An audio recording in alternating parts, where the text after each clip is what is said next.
productivity, winning strategies, and aligning employer-employee goals. If this sounds like something your business could use more of, then you've come to the right place. The Business Mechanic Show with your host, Vaughn Sigmund. Let Vaughn show you how to develop, improve, and jumpstart your business. So now, please welcome the host of The Business Mechanic, Vaughn Sigmund. Welcome to the Business Mechanic Show. This is your host, Vaughn Sigmund. Today, we're going to talk about the importance of employee ownership and all the ways you can break free from that term coming to you that is like poison to your ears called, "That's not my job." You ever hear that? Do any of your direct reports ever say, "Hey, you asked me to do something, that's not my job"? That mentality often finds its roots, and I always have to break this kind of news to you, but it all comes from management and leadership. It's not the employee, it's you. It's your practices rather than it being the employee. So let's talk about why it's you. More importantly, let me give you some ideas as to why you may be creating this "it's not my job" mentality. And even more important than that, I'll offer some ways for you to improve it, to change it, to get that out of the vocabulary of your direct reports. So let me get started. Let's all understand that leaders, managers moving to leaders, you play a pivotal role in setting the tone and shaping the culture within the organization. I know it's painful and it's hard to accept that everything that goes well is likely your fault. And that's great. But also, we've got to accept the downside of that. When things aren't going very well, when you have this kind of "it's not my job" mentality, it's likely coming from you. Your employees feel disconnected from you, their roles. They may be unsure of expectations, or they perceive that their contributions are not valued, not feeling appreciated. All these things combined lead to a reluctance to go beyond just their job description. Effective leadership, on the other hand, involves clear communication of roles and responsibilities, providing adequate resources, and fostering an environment where employees feel motivated and empowered to take ownership of their work. And it's the responsibility of you as a leader to create that culture, one that encourages collaboration. Now we're starting getting into a key word, collaboration, and recognize each individual and team's efforts. That's where so many people fall short, is that recognition part. I find it constantly. I talk about it constantly. And you can fix this "it's not my job" mentality at zero cost. It just takes a change in mindset and leadership approach by you. And if you address these management and leadership aspects that I'm going to share with you later, you, your organization, can actively work to eliminate the "it's not my job" mentality and cultivate a workplace where employees are eager to contribute their best. Teamwork. Teamwork is the backbone of any successful organization. When all elements within a greater team work together, mutual support and collaboration, that drives success. It helps you achieve your mission, your goals. However, this toxic attitude undermines this unity, this not my job mentality is very destructive to that kind of team operating within your organization. And in today's podcast, we'll explore the critical concept of employee ownership and dive into the root causes and offer you solutions so you can wipe this situation out permanently. Now, some of this may be obvious, but I'm going to talk about the importance of employee ownership. And I've worked for companies that had this mentality, and I worked for companies who did not have this mentality. And I worked very hard as a leader within that organization to get there, and I almost always did. Because what I'm going to share with you are the things that I did in my leadership role, and I've seen other fantastic, successful leaders utilize the same approaches. And they're very simple, but it changes the game in a way that you just won't believe. But it's very simple. You've got to change to get them to change. And I'm going to tell you what you need to do differently. So let's talk about this concept of employee ownership, where individuals take personal responsibility for their roles, that they support their team members. They're very supportive and proud of the organization. They would recommend your company to anybody as a great place to go and work. And when you've got the culture where employees genuinely own their jobs, they constantly go above and beyond their job descriptions. They'll do just about anything to help out. They'll proactively contribute to the team's success. And they feel a deep sense of accountability for the organization's goals, which are your goals. And let's talk about that concept I frequently talk about, which is they don't work for the company, they work for you. Their performance is based on your performance. Let that sink in for a sec. You determine what mindset they have. You're contributing to one or the other. But let me tell you, I know you want your employees to own their jobs. And when you have that ownership, it's absolutely instrumental in fostering a culture of collaboration and achieving all of your goals. But what are you not doing, or what are you actively doing that you don't realize that you're doing that creates the not my job attitude, this roadblock to growth and complete success? I'm going to give you the ones that I find most common when we start digging into this situation. Lack of clarity.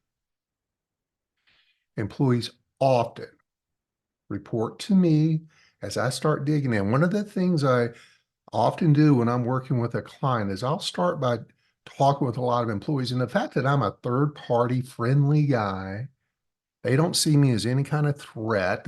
They become very honest with me.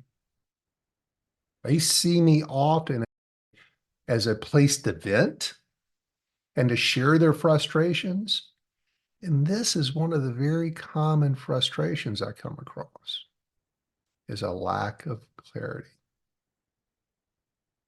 See, they adopt this "it's not my job" mentality. They don't own their job when there is a misunderstanding or unclear set of rules or expectations and responsibilities.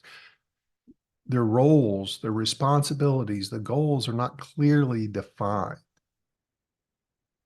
And when there's any kind of ambiguity about who's responsible for what, employees are likely to disengage or refuse tasks. I'll let somebody else do it. It's somebody else's job.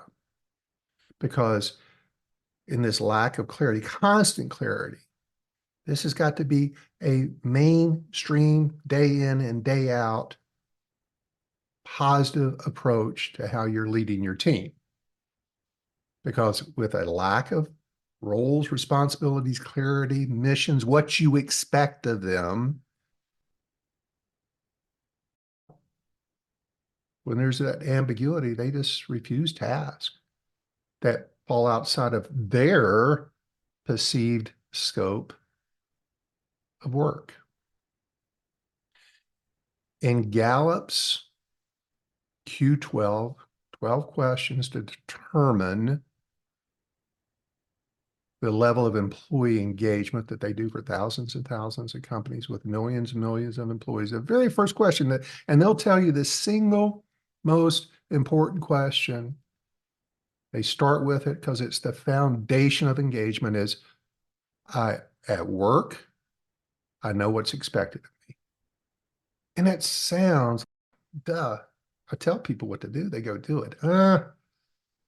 If you've got the "it's not my job" mentality somewhere in your organization, may not be everywhere, maybe just a handful or a couple or even one employee, there's some lack of clarity generally in place.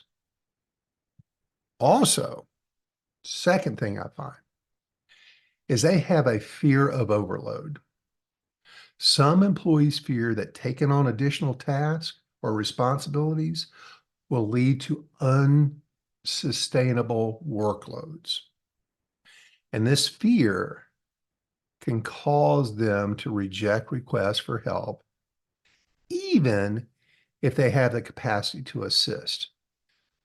That's often coupled with a lack of clarity, because what many managers do is they ask somebody else to do something. In the person, the direct report that they asked to take on additional role, they're thinking, I already work 40 hours a week. How am I going to get this done? Am I going to have to work on Saturdays? I'm not doing that.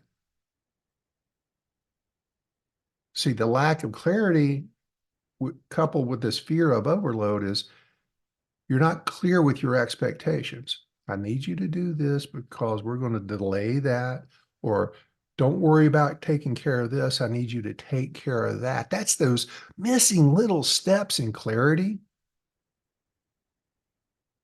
that's holding your team back, holding you back.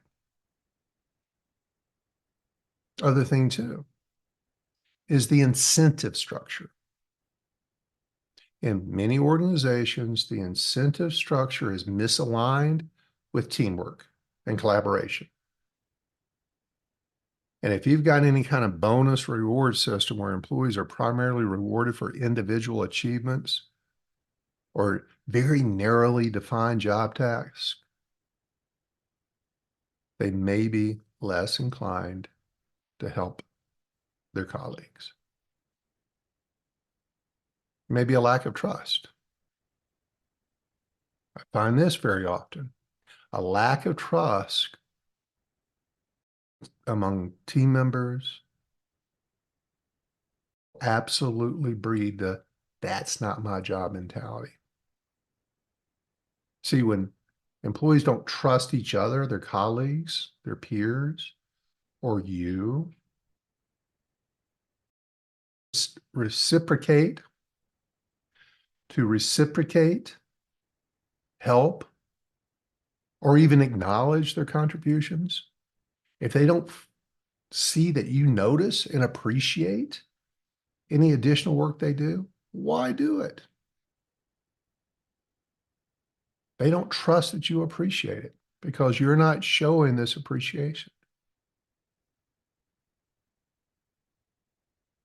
And the last one I find very common is organizational culture. Pretty broad scope there, but it plays a role, plays a very important role in shaping your employees' attitudes. And if you can create, even on your team, your direct reports, a culture that prioritizes teamwork and collaboration, and I'm going to tell you in a minute how to do all this. But when you have that culture of teamwork and collaboration and recognizing employees and recognizing the team for going the extra mile, it is much more likely to encourage employee ownership.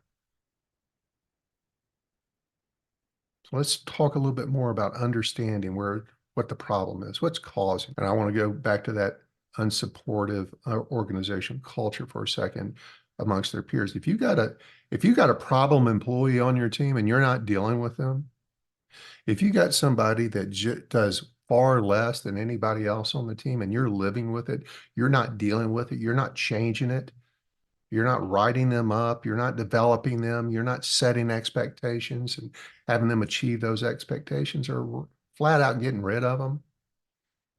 That's a lot of where this comes from, because your team members are waiting on you to do something about it. So be careful with that. So now let's talk about some consequences. The attitude of "it's not my job" can have some very adverse consequences. Obviously, we wouldn't be talking about it. Let's talk about what some of those consequences are that you know about. There's missed opportunities. You're missing out not only on getting more things done, but you're missing out on innovation. You're missing out on problem solving. Those are opportunities, small opportunities that happen all day, every day. Finding better ways to do things. I talked about Gallup and engagement and this, "it's not my job," because they're not sure what's expected of them, and they're not working in a culture that breeds and rewards teamwork, collaboration. In the absence of that, it creates disengagement. And it creates this detachment between the employee and you, and certainly the organization. I harped a little bit on team dynamics. If they can't trust each other, if they don't have 100% trust in everybody on their team, that falls on you again. You've got to make sure everybody is able and willing to pull their weight. If you've got somebody that is underperforming, it will bring down your top performer. Deal with your problem employees. Reward your top performers. Make sure they know that about all this extra contribution, this extra workload that they're carrying. And it's just as a conversation, maybe a little bigger bump in their annual pay raise. But if you're constantly rewarding the behaviors you seek, you're going to get those behaviors. That often is where it comes off the rails, is a lack of recognition. And when you've got this "it's not my job" mentality, not only is your organization not growing, you're not growing. Your team's not growing. And in a world that is rapidly changing, the landscape is constantly in a flux. You really must have this collaborative culture to be completely successful, to maximize your opportunities. So how do I break free from this? How do I get my employees to take ownership? Well, I've talked to you a little bit about this already, but it's recognizing the problem, understanding the consequences, and acknowledging that this "it's not my job" mentality is detrimental to you and your organization's success. And if you're listening to this podcast and you're ready to do something about it, let's do it. Let's start taking the steps to erase this from any part of your culture, from any of your direct reports, from any of your employees, team members. Let's talk about clarifying roles and expectations, job descriptions, onboarding, daily stand-up meetings, weekly team meetings, stopping after asking someone to do something for you, not telling them to do something, asking. Yeah, that's such a, I want to just pause there a second. Do you ask or tell people to do things? Think about that. But when you're asking people to do something, do they understand why? Are you talking it through with them as to how their day is going to get restructured, or their week or their job role is going to get restructured in order to allow for this extra capacity of your ask? They need clarification. They likely will not figure it out on their own. You two need to talk about it. And please don't make the mistake of asking somebody to do something that's on top of their current role and then say, do you have any questions? It's the worst thing you can say, because 90% of the time, the response they give you is no. But they got questions, they've got concerns, they've got doubts. And so this is where you need to collaborate and truly clarify your expectations and roles, what's expected of them. Talk it through. What are their concerns? Ask an open-ended questions. Work on their critical thinking skills. Work on your critical thinking skills. Who, what, where, when, how, when. Ask open-ended questions, and you're going to get a discussion going. You're going to get more honesty out of them. You're going to draw out their fears, their concerns, their questions. That's how you clarify roles. And here's my last hot tip. At the end of the conversation, towards the end of the conversation, ask them, okay, what did we just decide here? Have them repeat to you what you just agreed to, so that you make sure 100% they repeat back to you exactly what in your mind is what you're expecting of them. Have them repeat it to you. What are we deciding on here? And I'll bet you the vast majority of the time, they're going to leave something out, if not half of it out, because they're processing information slower than you're giving it to them. And they're going to miss some things. Their mind's going to be wandering off to execution and thinking things and how am I going to handle this? They're thinking about their strategy to this. They may have shut down their listening. So this, please repeat to me what we agreed to today, is essential for you to clarify roles and expectations. Get on the same page with them, or you're going to be disappointed. And your disappointment is their disappointment.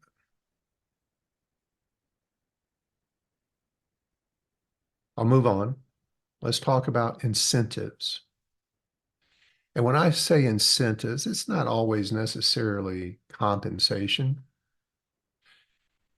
It's primarily recognition. So recognize your employees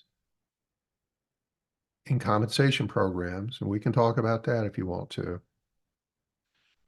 But the simple, zero cost, easiest thing to do is recognize them. Recognize employees who support their colleagues, that go above and beyond the job description. Reward the behaviors you seek. Catch them doing it right. You are not allowed to miss it. You've got to be looking for it. You got to get off your butt and manage by walking around. And don't be walking around looking for everything that's wrong. That's our tendency. And that's the mindset around incentives that you really need to consider working on and embracing. So let me spend more time catching people doing it right than constantly looking for what's wrong. Yes, you've got to point out when major mistakes are being made, but you've got to balance that. You actually have to overbalance that with more rewards than criticisms.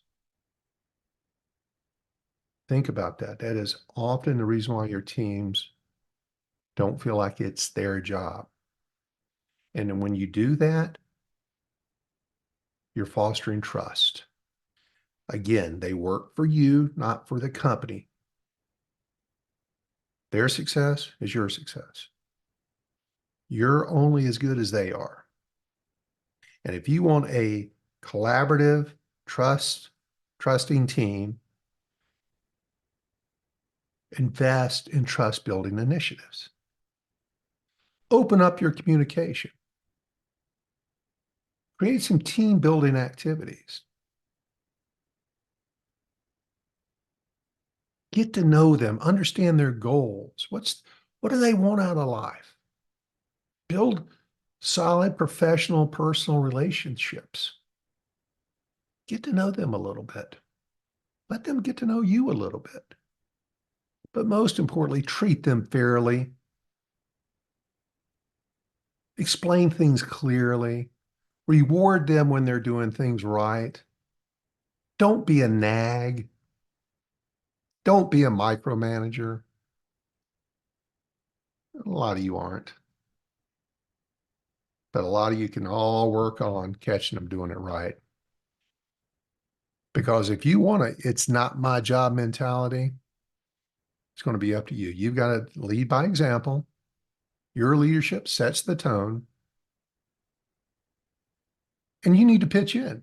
If you want them to do more, you need to do more. Lead from the front. Leaders should actively participate in any cross-functional collaboration. You need to be in the middle of it. And you need to demonstrate the commitment and the support to a team effort. You've got to jump in there. You must be the best of the best in recognition. Catch them doing it right. And tell them you see it.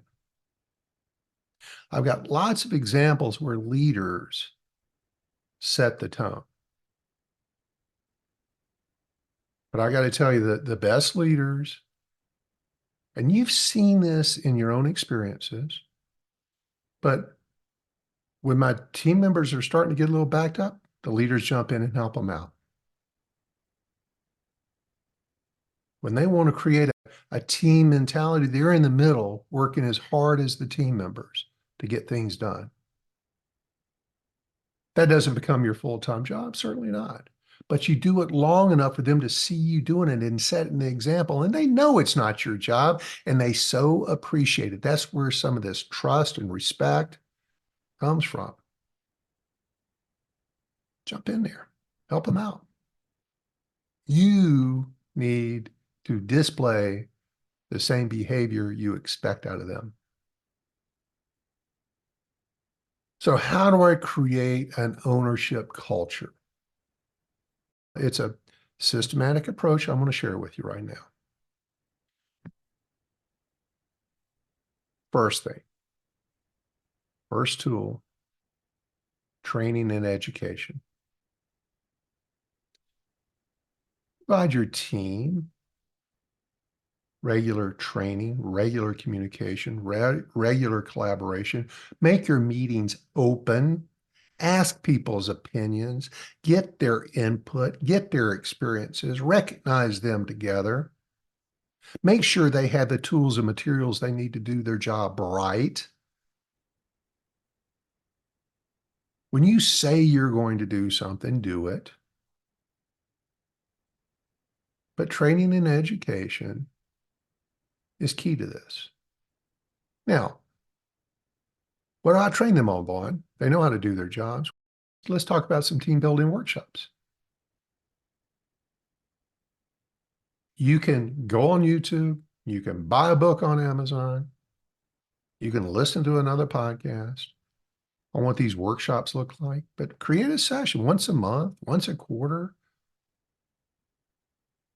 that focuses on trust building, focuses on improving communication, focuses on strengthening relationships. One of the best practices we had back in my old days of corporate executiveship is we would start every meeting with, what good happened to you last week? What was your best from last week? Start with something positive. If it's a quarterly meeting, we always did something to, what was your favorite movie? What's your favorite Thanksgiving dish? What's your favorite candy? What's the best trip you've ever been on? What's one secret about you that nobody in here knows? So simple, isn't it? And you'll be shocked at the responses you'll get out of asking those kind of questions. They start talking to each other. They start getting to know each other. They joke and play around with each other. Team building workshops also are problem solving workshops. Give them problem solving exercises. Get some case studies. Present it to them. Let them work through as a group how to solve it. Do that on a regular basis and you get them used. That's team building workshops. That's training. That's education. That's one aspect to it. Then provide your team with effective communication training, because that's the cornerstone of successful teamwork. Train them on active listening, nonverbal communication, conflict resolution, role play, which was last week's podcast. Do some simulations, have them role play it. These kind of practices build teamwork. It builds relationships. And I mentioned conflict resolution workshops. If you don't know how, at a very high level, how to resolve conflict, you need to get yourself trained. You can then take what you learned from your training and build a workshop around that. There's reams of information you can use to support you in having this workshop, or you can hire somebody if you're in that kind of company. But conflict is inevitable with any team. And in fact, some experts will say that when there is healthy disagreement within a team, that's great. We're getting it all out there. We don't fight with each other. We're not disrespectful of each other, but we're disagreeing with each other, and that's okay. Allow for some disagreement. But you need to teach employees how to address conflicts or disagreement constructively, and then work through who, what, when, where, how, when, critical thinking to find a mutually beneficial solution. Compromise, collaboration, agreeing on what we're going to go do. And again, role playing is the best way to get your folks comfortable with that. Have them practice conflict resolution techniques. And of course, cross-functional training. If you make that part of your organization starting today, that you include in your, not only your job description, but your onboarding conversation, you have listened to that podcast, I hope. And if you've listened to that podcast, how to set employees up for success, you can get an onboarding checklist from there, download that. But you're going to have a conversation day one with your new employees, and you're going to talk about every job is everybody's job. And I'm going to be asking you to do things outside of your normal day-to-day duties from time to time. That's how we operate. Set the tone. Let your team know, starting day, we're going to start working on cross-functional training. We're going to learn each other's jobs. So if somebody goes down, somebody else knows how to do the job. Work just doesn't stop. And just start it. Every journey begins with the first step.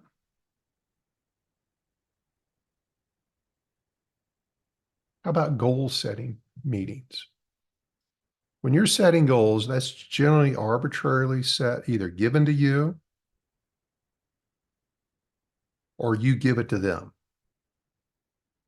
Let them be part of goal setting. When you get your goal, collaborate with your team. Okay, here's our goal this month. Let's talk about how we're going to get there. Open up the dialogue. Most managers give their people the goal, the expectation, and you do have goals. Please, God, tell me you have goals. Whether it's KPIs, productivity goals, accounts receivable goals, sales goals, whatever the goals are, what gets measured gets improved. Make sure your team has goals, and more importantly, include them in the how we're going to achieve that goal. Include them in that. That gives them ownership, because what they tell you they're going to do during that interaction, you're not telling them, they're telling you. Are you more likely to follow through and do something that you told somebody else to do, or what somebody else told you to do? Rhetorical question. This helps them share. This helps them create this sense of purpose and team, that they had some say in things. When they have a little say, their opinions listened to, often acted upon, you create ownership. That's up to you. It's all on you. Are you giving regular feedback to your team? Feedback and performance evaluations are essential. And if you're sitting down, as I propose, we're a 30-minute feedback session every single month with every direct report, and have a good, constructive, and balanced dialogue with each employee. Dialogue means two-way conversation, right? Make sure you're asking open-ended questions, asking them what they felt like they did, ask them what they feel like they can work on, how they're going to go work on that. What are they going to change? What can they do differently to contribute? Include that in your monthly sit-downs, one-on-ones. Problem solving and decision-making, workshops. Yes, there are such things. Equip your team with problem-solving techniques. Equip them with decision-making frameworks. If you listen to my podcast, go find my podcast on critical thinking for your leadership. There's a critical thinking infographic in there that you can download. You can then build upon a team workshop on decision-making, critical thinking, and then give them some scenarios again to collaboratively make decisions. Or you can, and during your meetings, when you got a problem, don't just put it on yourself to solve. Bring your team in. Here's the problem. What do y'all think we can do to fix this? Involve them, collaborate with them. Yes, it takes longer. But if you want to get rid of the "it's not my job" mentality, you got to do it.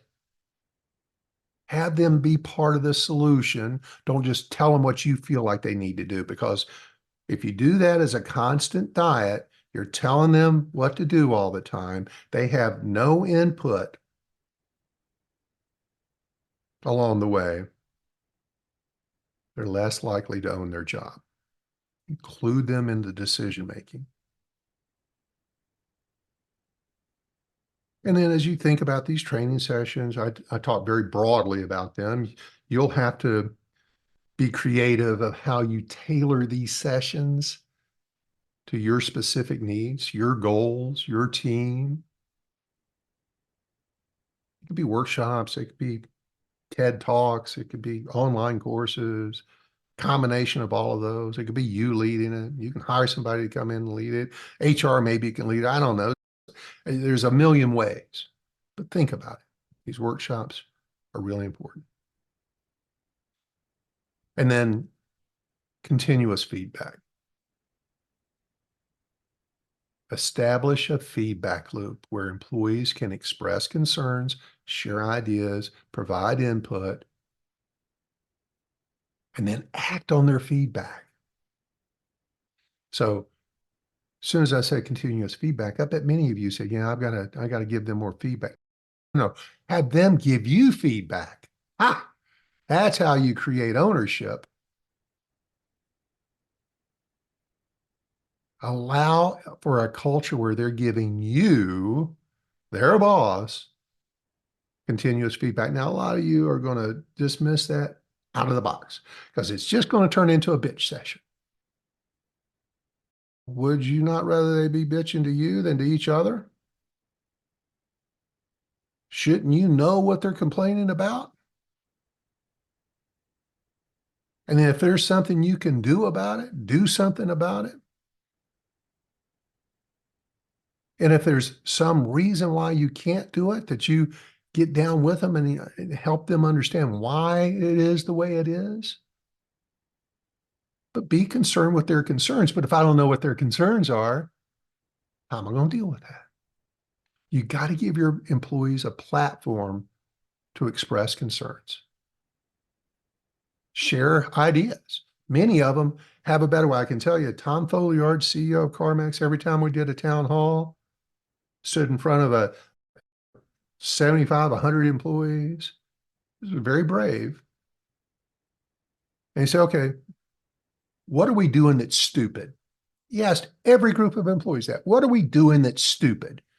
And everybody would look away, look at their shoes and chuckle a little bit. I can't believe he just asked us that question. And he said, no, one of you did something today that every time you do it, say, why the hell do we do this? This is so stupid. I can't fix it unless you tell me about it. And he's a pretty funny guy. He's one of the funniest guys I ever knew. Very good, but very funny. Had a great sense of humor. Very often, I'd be standing next to him at these town halls. Someone would bring something up. Tom, why do we do this? And he says, I don't know. Vaughn, why do we do this? He'd always turn it over to me. I'd have to answer the question, which was fun. But he also knew that when he drugged me into it, we were collaborating, and it was going to be up to me to deliver the solution or to deliver the next steps, to fix it. We came up with great ideas that way. We recognized a lot of things we were doing that were really stupid, but the only way we would have ever found out is if we asked. That's that continuous feedback. And you have to do it regularly, but you also have to follow through with it. Keep them informed, keep them in the loop, continuous feedback. And when you're doing that on a regular basis, man, do they value that. That will drive a very positive change in your team. Because now you're joining with them in committing to improvement. And not only does that improve engagement, it has a dramatic influence on ownership. You have to be brave to do it, but man, I think you want to do it. And then recognition. Talked about it. I'm going to talk about it again. Have a recognition program. This plays such a pivotal role, a real thought out, impactful, heartfelt recognition program. And that can span from just patting people on the back every now and then, said, my God, I'm so glad you're on my team. So you're doing such a great job, to Employee of the Month. It could be very formal, it could be very informal. But especially when you've got somebody that's going to be above and beyond their job description, you've got to recognize this. And when you have a good set, an effective set of employee recognition programs in place that not only boosts morale and job satisfaction, it creates ownership. And this recognition is going to work in a couple different ways. Could be individual recognition, could be team recognition. I talked about recognition a few podcasts back, but I can tell you, I'm going to tell you how committed I was as a leader to recognition. I got up every day for 8 years, early in the morning. I got the numbers. How did the stores do the day before? Who was the top salesperson? Who was the top this? Who was best at? I had a store of the day. I had a store of the week. I had a store of the month. I had a, anytime anybody had some significant milestone in their day, I recognized them. I wrote a recognition newsletter every friggin' day of the week, 7 days a week, 362 days a year. We were closed 3. And I didn't miss a damn day. Not a day. I wrote it on my vacation. I wrote it when I was sick. I wrote it after I got out of surgery. I sometimes delegated it, but it went out every damn day. We recognized in my region people who went above and beyond or had some significant achievement. That's how committed I was. And I think it was essential to how well our team performed, way above the rest of the companies, month in and month out. 7 years straight, beat every other region in year-over-year sales improvement. 7 years straight was just one of the byproducts of my commitment to recognizing their hard work. So I'm going to give you a few ideas of recognition programs. There's the employee of the month, there's the employee of the quarter, there's the employee of the year. Use a nomination, a selection process. It can't be a popularity contest, but give them something tangible. Give them a certificate, create a plaque, have a trophy, special parking space, maybe a small monetary reward, but that's optional. But have the employee of the month. And then you should also build in a peer recognition program, a program that encourages employees to recognize each other. Back in my old days, we had above and beyond recognition. Anybody that did something to help somebody else out, they could fill out this little above and beyond. We had a big board of above and beyonds. We announced it at our weekly meetings. We showed appreciation. We made it a deal. And all it took was a pat on the back. But sometimes you could give them a gift card or an extra day off, but at least public acknowledgement, if nothing else. That generally satisfies it. Show your appreciation through a direct email to them or a handwritten note. But do it frequently, do it specifically, and make it heartfelt. That is so meaningful to people. And I know a lot of companies do this, but I'm going to throw it in there. Have an annual, monthly, quarterly award ceremony. Have a monthly lunch where you recognize the employee of the month, give out some above and beyond gift cards, reward a team for some significant milestone. Always be looking for ways to pat them on the back, especially when somebody's coming up with new ideas, innovation, where teams are really drawn together to achieve something. That's real leadership. And of course, there's monetary bonuses and incentives. I'm not a huge fan of that, but you can when there's some kind of reward tied to some measurable goal or achievement, it'd be bonuses, profit sharing, stock options, just a lunch, buy them a pizza.